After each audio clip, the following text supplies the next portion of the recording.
Good afternoon. It is 3:01. I would like to call to order the May 16th meeting of the Board of Fire Commissioners. We have a quorum with Commissioner Destruge and Mayor Rilling. First item on the business, acceptance of the minutes of the regular meeting of Tuesday, April 18th. Do I have a motion, Commissioner? So moved. Any corrections, deletions, or additions? Yes, on page 2, under the budget report, first line, change 59.2 to 69.2, I think. Yes, that was my correction as well. Okay. That's 6.9, right? As opposed to 5.9. Correct. Yeah. Okay. Any other corrections or deletions, omissions? Nope. All in favor of the minutes as corrected? Aye. Aye. Motion carries. Next item is the fire chief's report. Chief Scotto. Yes, sir. Good afternoon. So we are 10 months, obviously, out of the 12-month year. And if you look at the available balances at the bottom of the budget report page, we're actually doing better than I thought we would be at this time. Mhm. We did manage and we did move some money out of the salary account into some other accounts, which will be reflected more next month, but it's still, we're still a positive. Overall, we're at 76.4% in all of the accounts, and technically we should be at 83.3. Mhm. So we're doing good, even with the number of vacancies that we have, we're still doing pretty good. So I think we'll be okay by the end of the year. Okay. Excellent. Thank you, Chief. Commissioner, any comments or questions? No comment, no questions, but great job on keeping us within our budget. Thank you. Okay. So now we have the Assistant Fire Chief of Administration. Oh, there he is, Assistant Chief Conti. Good afternoon, Mayor Rilling, Commissioner Destruge.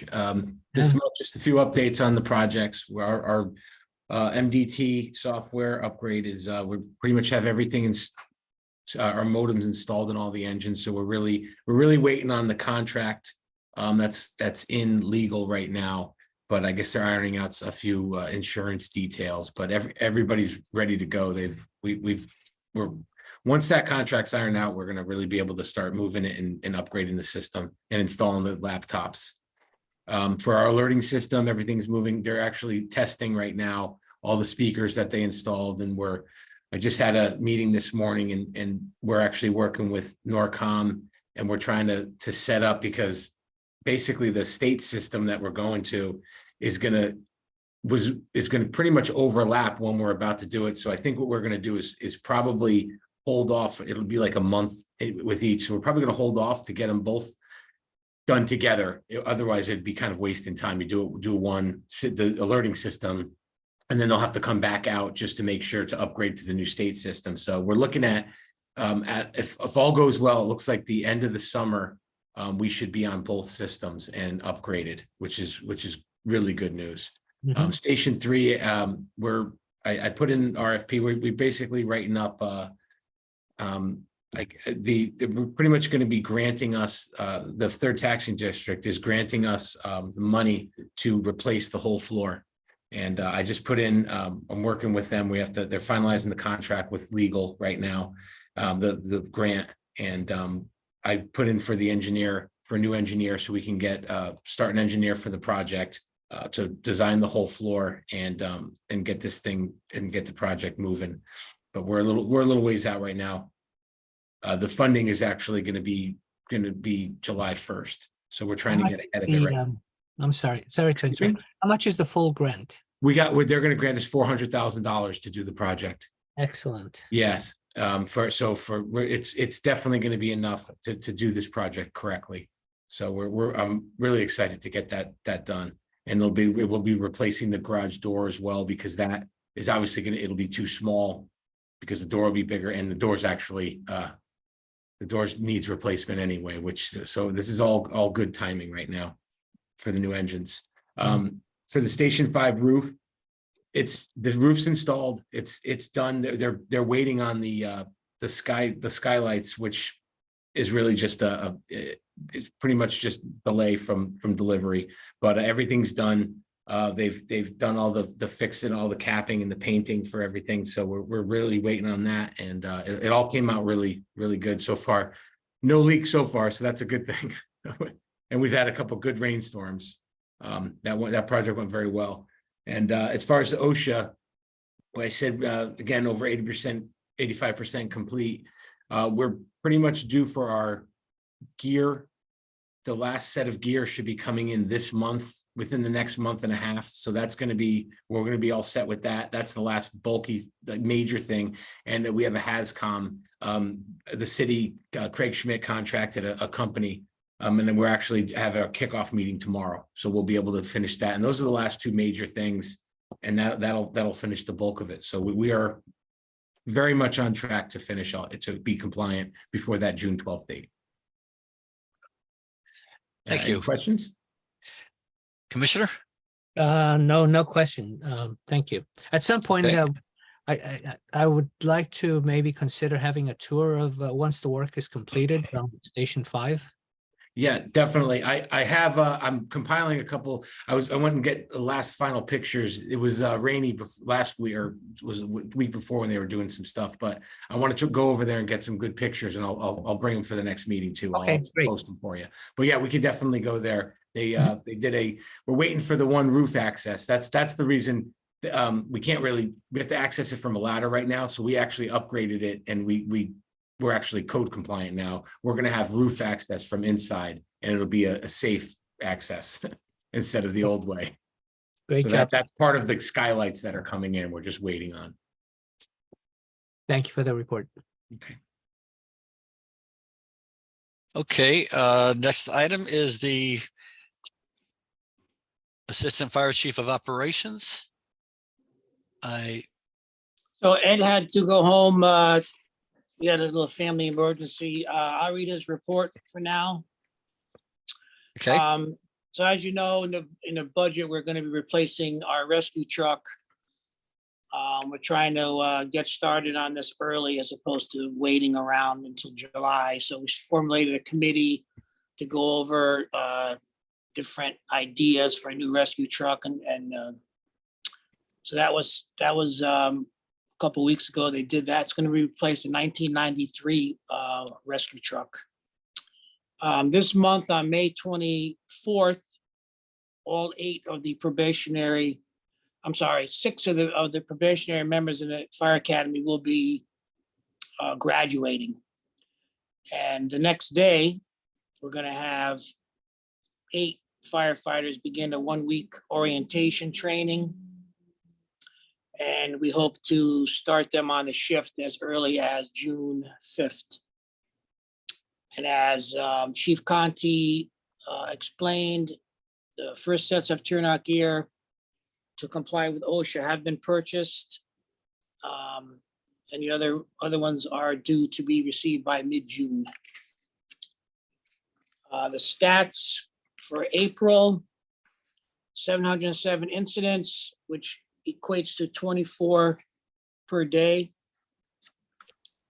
28 fires, 60 rescues, 402 emergency medical responses, 16 service calls, 108 fire alarms, 65 good intent or smoke scare calls. Cumulatively from January 1st to April 30th, we're at 2,776 incidents, which is a plus of 241. Mhm. Total responses was 4,378. That's a increase of 351 since January. That's his report for now. I noticed over the past couple of weeks, we seem to have several house fires, with a lot of people being, Displaced. yeah, Yeah, we had 3 3 fires in like 3 days. Yeah, I And, saw that. A few weeks before that, we had a couple, that'll be in next month's report.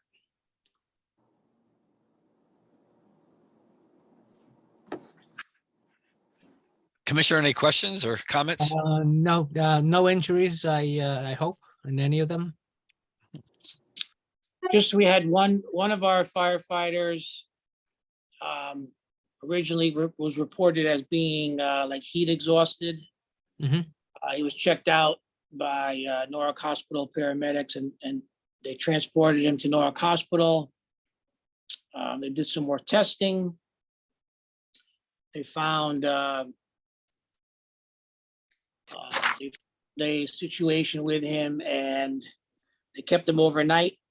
And the next day he was transported to Bridgeport Hospital for a procedure, which was done.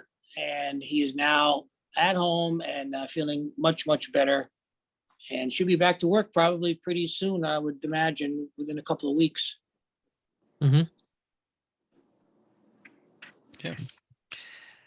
Had see you have an increase in calls per day. It was holding steady at 19 and now it's up to 24.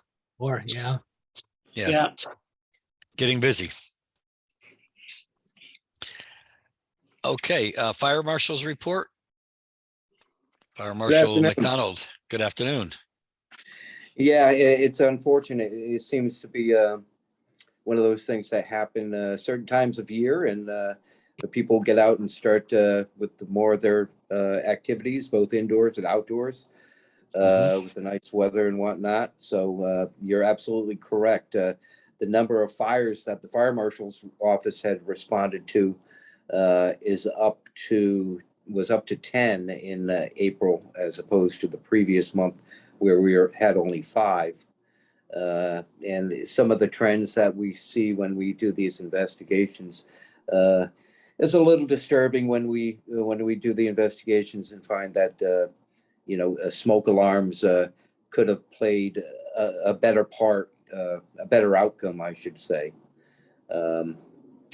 But we're trying to stress that with our programs that we have for public education, and we've got some coming up this month. So hopefully we'll really be able to stress the importance of smoke alarms. But as far as the statistics for this, or for April, the number of inspections was down a bit from last month. Actually, all the numbers were down a little bit, including some of the staffing. So the number of inspections, we were at 147 for April, as opposed to 195 last month. Notifications that we sent out, I explained a little bit about it last month, how we send out the letters to the residents, multifamilies, requesting access to perform the inspections. So this in April, we had sent out 24, and we had 4 public education events. There was a couple thank you notes that were sent in following those. 20 plan reviews for a total of $900, and we did 12 liquor license inspections for a total of $585. Total income from the Fire Marshal's office was $1,485. There was a couple cards that were sent in from some of the events, and our newest inspector, George Baez, he's in his code portion of class. He'll be graduating that end of June 30th. And currently, he just had a quiz the other day, he told me, and scored 17 out of 19. So he's doing well in class. Good. Any questions? None for me. None here. Thank you so much. Thank you. Okay, brings us to emergency management. Mr. Luca. Hi, good afternoon. Just a few quick updates. June 1st is the start of the Atlantic hurricane season. So we do have a program with the emergency management team coming up. Again, just a briefing similar to the one we do for winter weather and safety. We also have some insulated grocery bags as hurricane, again, kind of hurricane season, power outage giveaway and awareness. So I'm currently working with the library, senior center, Parks and Rec, and customer service, and one other,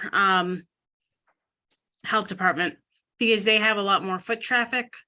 So they'll actually be giving away the bags as well as safety information for, again, hurricanes and power outages. Again, probably starting this week or next week and going until the bags are out. So that's always been a great partnership with those groups, and we've been expanding that for a while. Summer safety, obviously with the warmer weather, we will put, or I'll work with Larry Manzi and IT to put that summer safety spotlight back on the city's website. And that really is that go-to place for heat awareness. I think we've had grilling, severe thunderstorms, really, again, all the summer hazards for easy access, multiple languages, different formats, videos, everything else. The chief did mention the fires that displaced some residents. Red Cross has been very good and responsive with assisting the clients. And then if there's any issues, they've been reaching out and usually will provide an update after the fact on what assistance they've provided.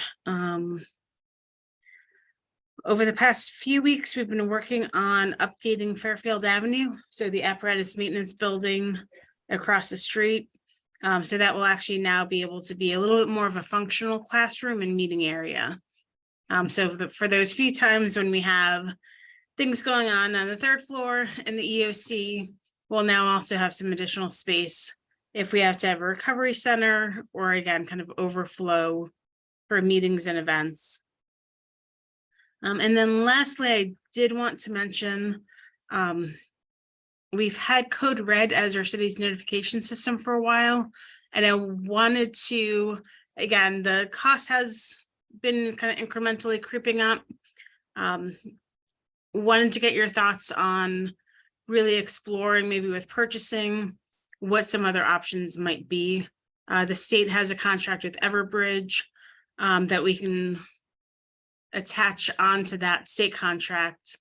But it may be time to really, again, kind of look and see what else is out there. See if we can get the costs down. And again, if there's some additional services that Code Red doesn't offer, I just want to get your thoughts before moving forward on that.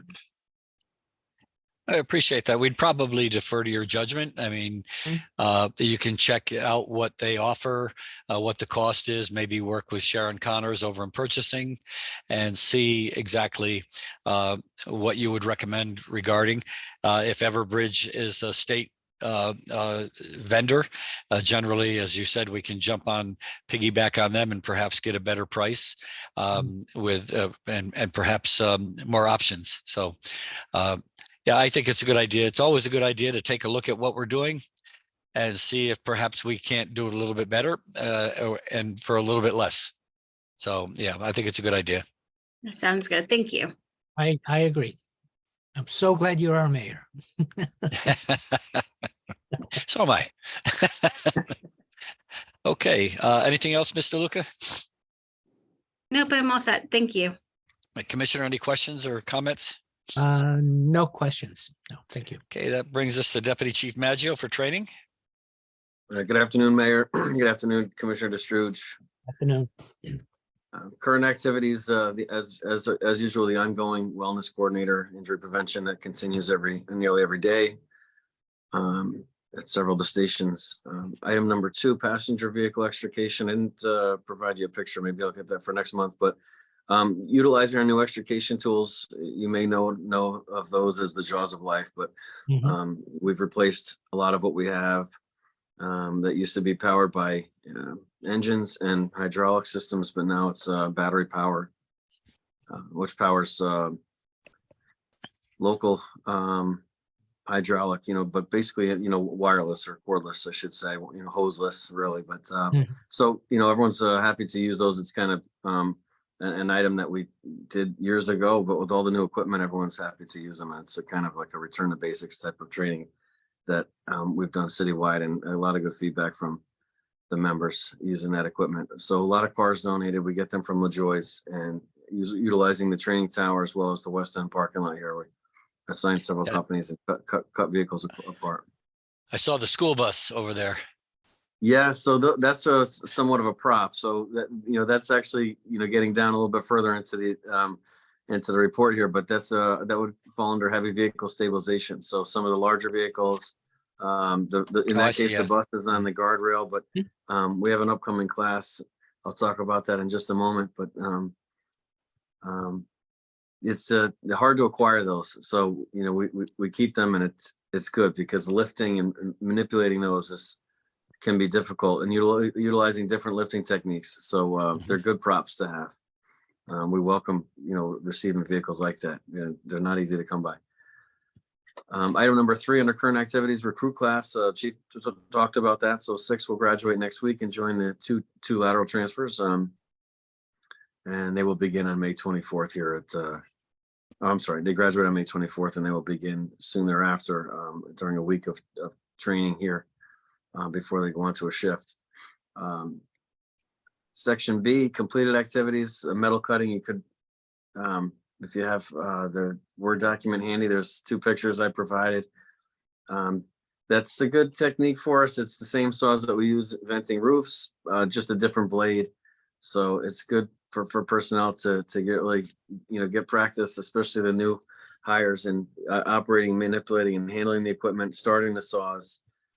Best techniques and not stalling the blades and things like that. And in this case, they're cutting metal, which we do a lot when we're doing forcible entry. We have to cut through doors or locks, gates, things like that to get into buildings that are secured, during times of emergency. So the first 2 pictures, 1 and 2, show you those guys training with the forcible entry saw. Item number 2 under complete activities, active threat classroom. We actually just had our first active threat tactical today. So that's joint training with the police department. So that's in the upcoming and scheduled areas, but we actually began that today. So we can really talk about that as being current. But we did a classroom with the department. It's been several years since we did active threat, active shooter type training, rescue task force. So in today's, we've completed the classroom portion, and then today began day 1 of tactical training with the police department and Norwalk Hospital. Item number 3 under completed activities, hose testing. You can look at picture number 3, and that's members at the maintenance garage. And that's our large diameter hose. It gets tested as required by OSHA and NFPA annually. And in this case, they've just completed testing, and they're using the hose roller to pack that hose.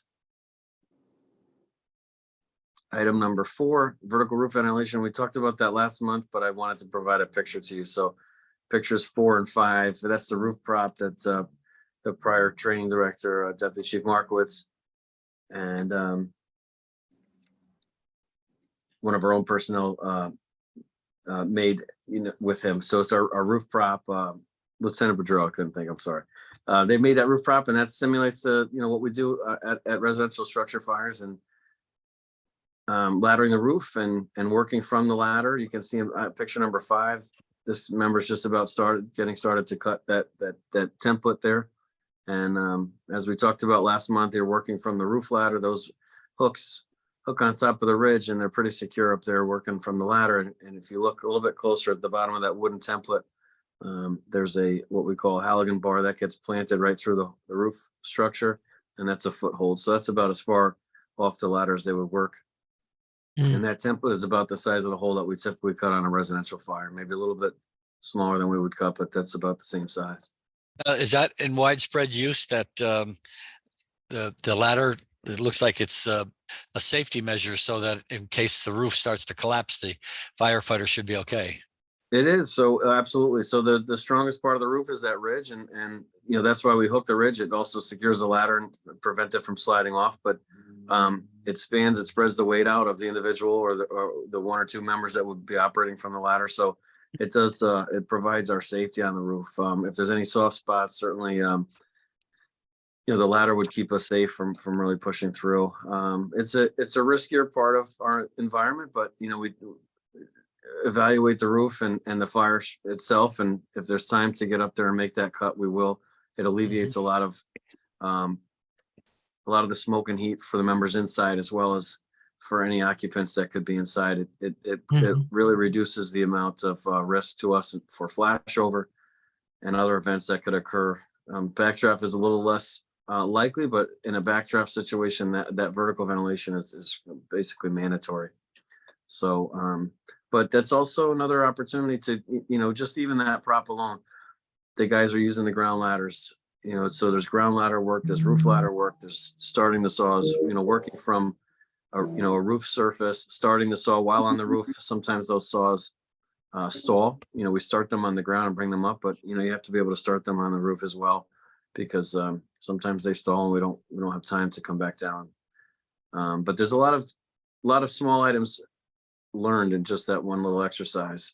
And then as well as what cuts to make first, we cut them, the higher risk cut that's furthest away from the ladder first. And as we make cuts, we're starting to weaken our workspace. So, at once the space is, a little bit softer, as we cut more, we want to be working only from the ladder. So the last cut is the one that's closest to the ladder. But these are all things that we're learning and repetition that hopefully it's muscle memory. When they get on a roof during a fire, it's kind of routine. Are the saws also battery operated, or they're electrical? These are gas powered saws. We have one that we use that's battery power. For me, I don't know that technology is there enough that we're comfortable buying gas powered saw, or I'm sorry, electrical powered or battery powered saws for the roof just yet. The surface is so binding, and in this case, it's one piece of 1/2-inch plywood, MDF, even softer. So a typical roof has sometimes as you add a new roof to a house, sometimes they don't strip the shingles, so you can sometimes up to 3 layers of shingles before they remove all of them to apply the next roof thereafter. So that's very binding to the saw blade.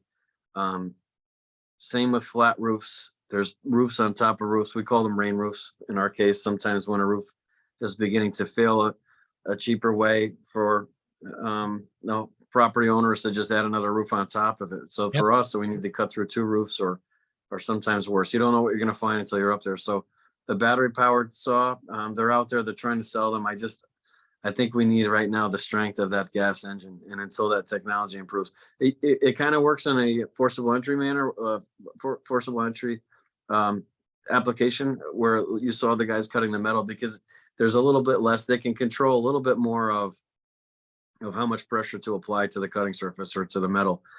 Whereas here, we have to really bury that blade and get through the entire roof for it to, to come free, and for us to be able to pop that piece out that we cut and create a hole.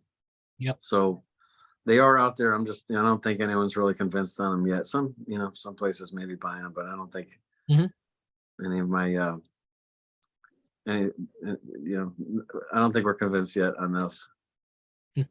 We've discussed them though. We do have one for a forcible entry, smaller saw, but it is easy and quick.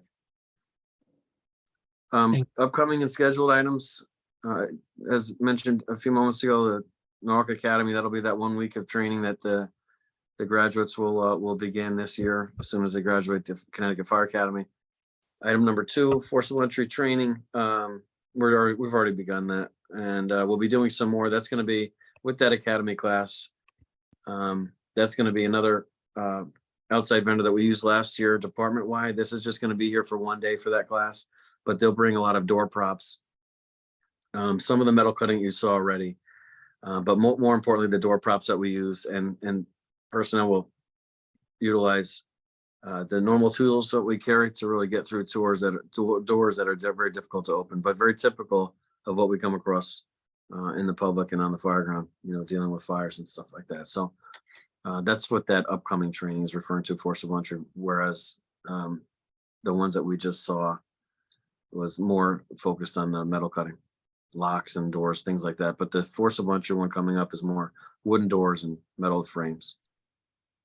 Again, item 3, the active threat, we talked about tactical, that actually started today, so we can put that towards current activities today. Number 4, the PES, personal escape system training, that's been on there. We just keep pushing it back a little bit as items have taken precedence, but we'll do that annually. That's an annual event that we just like to get everyone comfortable with their escape system that they carry. It's kind of like a last ditch effort to get out of a building during an emergency. Number 5, same thing for standpipes. We pushed that back a little bit, but we'll get through that certainly by late spring or early summer. Item 6, the heavy vehicle stabilization. We have a class that's, we don't have dates yet, but we're scheduling, and that'll take place down at the tower. And that does involve those, like the bus, Mayor, you asked about, and the old DPW truck that we have down there, some other equipment, a tree that will be part of a prop on top of a car, but a lot of lifting, different techniques. We have a lot of different equipment that we use to shore, stabilize, and lift. So it's a good application for everyone to utilize each system that we use. And these are things that are not easily balanced. And, in accident scenes, cars end up, vehicles end up in some very odd situations or manners. And it's not oftentimes on a flat level road. It's off the roadway surface. It's down an embankment, or sometimes they get up on top of things and you wonder how it could even get there. But a little bit of speed to it and they can end up anywhere. So that's what that class really helps guys to learn how to stabilize the vehicles that we come across on the highway, the Merritt Parkway, and even in town. And lastly, we spoke about that once before, the rope rescue. We're doing some modifications to the tower to accommodate that class and bring the tower a little bit more up to code as it was, built many years ago. And some of the items that get personnel to the roof they need to be upgraded so that they meet current OSHA requirements from fall protection. But that class will run after the heavy vehicle stabilization. And I can answer any questions. You have your hands full. Great job. Thank you for the report. Thank you. Just an observation from me. I'm fortunate enough to sit on both the Fire Commission and the Police Commission, and I believe the public would be extremely impressed and extremely comfortable in knowing all the training that firefighters and police officers are getting. A variety of training. I don't think anybody in the public really has an idea of the types of training that you go through that they don't even think about, such as vehicle stabilization, personal escape systems, metal cutting and active threat, and those kinds of things. And it's all critically important to allow you to do your job. And the more training you do, the better it is. And the more, when they say that during a crisis, you revert to the familiar, and the familiar, the training becomes your familiar. And that's really good to see. So thank you. Thank you, Mayor. Next item, I guess, is correspondence. Chief? Okay, so attached to your packets are 2 resignation letters. One is dated April 25th of this year from firefighter Lou DeConto. He retired as of 25 years of service. The other letter is from our assistant fire mechanic, Dylan Cairo. He's been with us for 3 years. Unfortunately, he is moving down to South Carolina. He's taken a position with the Charleston Fire Department as a mechanic. And his last day will be Friday, July 7, but I just wanted to let you know about it this month. Okay. Those are the 2 letters. Thank you to both of them for their service. And we accept their retirement or resignations with regrets. Okay, the thank you letters, we actually have 4. Quickly, I'll just, back in February of this year, we had an apartment fire at 55 North Water Street. And it was on the 4th floor, sprinklers were involved, so there was water damage, and part of how we treat those types of fires, we call a salvage and overhaul or water removal. And we try to cover the tenants, like furniture or anything expensive, we think, with the tarps and try to keep the water off of that. Well, in this case, we covered guitars from this individual that I guess were very expensive that he had in his apartment. Very grateful that we did that. So that's part of our salvage work. Second one, Michelle, Jack Kelly, and Kirk McDonald, they all attended the Catholic Charities and Room to Grow preschool. They had a wellness fair on April 11th. The chief program officer wrote us a letter, very nice letter. She's very thankful, very proud that, you know, she's in our community and all the good things that we do to support them.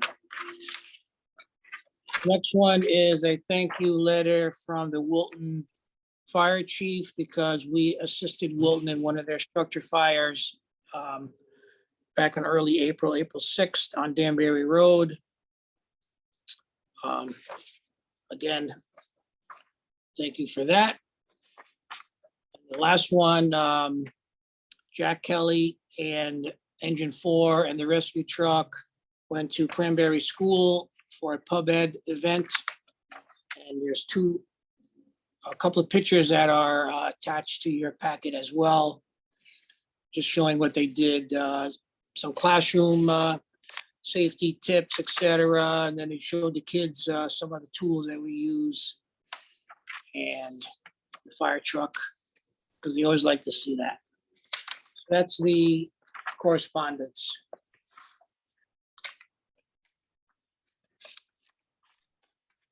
Okay. All good news. Like I said before, it's always good when people appreciate what you do and take the time to write about it. Mhm. And that obviously means that they're very pleased and very thankful for what you've done. So now I believe the next item on the agenda is executive session. Am I correct? Yes, Okay, I need a motion to go into executive session. I move to go into executive session. All in favor? Aye.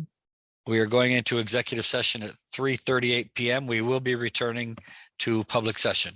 Okay.